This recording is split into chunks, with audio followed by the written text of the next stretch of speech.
छत्तीसगढ़ के कोरबा जिले में पर्यटन स्थल सतरेंगा के पास अचानक दिखा लगभग 10 फीट लंबा विशाल किंग कोबरा, जिसकी फूंकार सुन लोगों के रोंगटे खड़े हो रहे थे। अचानक दिखे किंग कोबरा को देखने लोगों की भीड़ लग गई। कुछ लोग तो भय के कारण वहां से चले भी गए। ये पूरी घटना है अजगर बहार गांव के पास की। जब लोगों की नजर सड़क पार कर रहे किंग कोबरा पर पड़ी, उन्होंने तुरंत वन विभाग को सूचित किया। वहीं देखते हैं देखते सड़क पर लोगों की भीड़ जुट गई। वन विभाग की टीम और नोवा नेचर वेलफेयर सोसाइटी के जितेंद्र सारथी मौके पर पहुंचे और उन्होंने किंग कोबरा को सुरक्षित रूप से रेस्क्यू किया। लगभग आधे घंटे की मशक्कत के बाद किंग कोबरा को पकड़ा जा सका। इस दौरान किंग कोबरा ने अपना रौद्र रूप भी दिखाया। पकड़ने के बाद किंग कोबरा को उसके प्राकृतिक आवास में छोड़ दिया गया। इस प्रजाति के सांप के बारे में जितेंद्र सारथी ने बताया कि किंग कोबरा छत्तीसगढ़ के पहाड़ी इलाकों में बहुतायत से पाया जाता है, इसलिए स्थानीय लोग पहाड़ चित्ती नाम से भी जानते हैं। अगर ये सांप किसी मनुष्य के सामने आ भी जाता है तो उसे काटता नहीं है, परंतु डराता बहुत है। भारत में आज तक इस प्रजाति के सांप के द्वारा किसी व्यक्ति को काटा नहीं गया है। इसके अभी तक कोई प्रमाण नहीं है, इसलिए इसका एंटीवेनम भी भारत में नहीं बनाया जा सका। किंग कोबरा, इसका वैज्ञानिक नाम है ऑफियोफेगस हैना, दुनिया का सबसे जहरीला सांप माना जाता है। ये दक्षिण और दक्षिण पूर्व एशिया के घने जंगलों, पहाड़ी, बांस के झुरमुटों और नदी किनारे के इलाकों में पाया जाता है। किंग कोबरा की लंबाई सामान्यतः 10 से 15 फीट तक होती है। कुछ मामलों में ये 18 फीट तक भी पाया गया है। इतना लंबा होकर भी ये बेहद फुर्तीला और तेज होता है। इसकी पहचान के बारे में जानिए। किंग कोबरा के फन पर अन्य कोबरा प्रजातियों की तरह स्पष्ट चश्मा स्पेक्टिकल मार्क नहीं होता। इसका शरीर हल्के भूरे, हरे या काले रंग का होता है, जिस पर पीली धारियां होती हैं। खतरा महसूस होने पर यह अपना फन फैलाकर फुफकारता है और लगभग 1/3 हिस्सा खड़ा हो सकता है। ये कितना जहरीला होता है पता है आपको? किंग कोबरा का जहर न्यूरोटॉक्सिक होता है, जो सीधे तंत्रिका तंत्र, नर्वस सिस्टम पर असर डालता है। एक बार में ये इतना जहर छोड़ सकता है कि 20 से अधिक लोगों या एक हाथी की जान ले सके।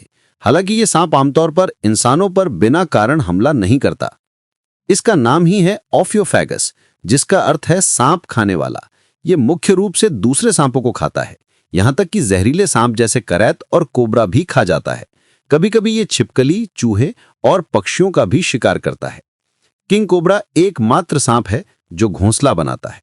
मादा कोबरा एक बार में 20 से 40 तक अंडे देती है और इन अंडों को पत्तों से ढके घोंसले में रखती है और तब तक इनकी रक्षा करती है जब तक बच्चे बाहर नहीं आ जाते।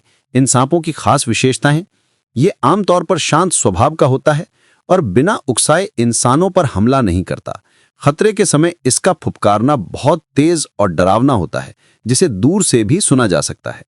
भारत, थाईलैंड और दक्षिण एशिया के जंगलों में यह विशेष रूप से पाया जाता है। अगर संरक्षण की बात करें तो किंग कोबरा का नाम IUCN रेड लिस्ट में वल्नरेबल श्रेणी में आता है।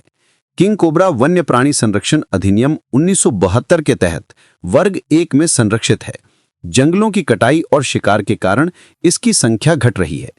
किंग कोबरा सांप प्रकृति का अद्भुत और खतरनाक जीव है, जो अपने आकार, विष और अनोखी आदतों के कारण बाकी सभी सांपों से अलग और विशेष है।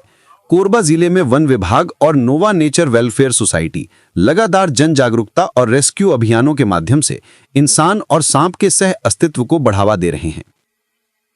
बालको वन परिक्षेत्र के अजगर बहार गांव से एक सूचना प्राप्त हुआ कि एक काफ़ी बड़ा सा जो किंग कोबरा है, जिसको हम स्थानीय भाषा में पहाड़ चित्ती और नागराज बोलते हैं, वो यहाँ जस्ट पुल के समीप रोड पे ही आ गया था। जिसके बाद से क्योंकि राहगीर लगातार आना जाना कर रहे थे और किसी गाड़ी के चपेट में ना आए या किसी व्यक्ति के द्वारा वो कोई नुकसान ना पहुँचे, उस दृष्टिकोण से हमें तत्काल DFO साहब को सूचना के पश्चात और हमारे SDO साहब के मार्गदर्शन पे हम यहाँ पहुँचे हमारी टीम के साथ, और सुरक्षित हमने भीड़ को दूर करते हुए उसके रेस्क्यू किया गया।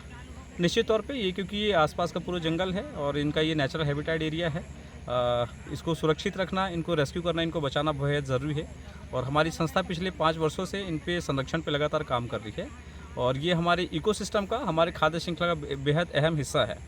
तो मेरा यही रहेगा सभी ग्रामीणों से कि जब भी ऐसे सांप दिखें आपको उनको बिल्कुल भी हानि पहुंचाने की आवश्यकता नहीं है, मारने की आवश्यकता नहीं है। तो वन विभाग को तत्काल सूचित करें और हमें सूचित करें।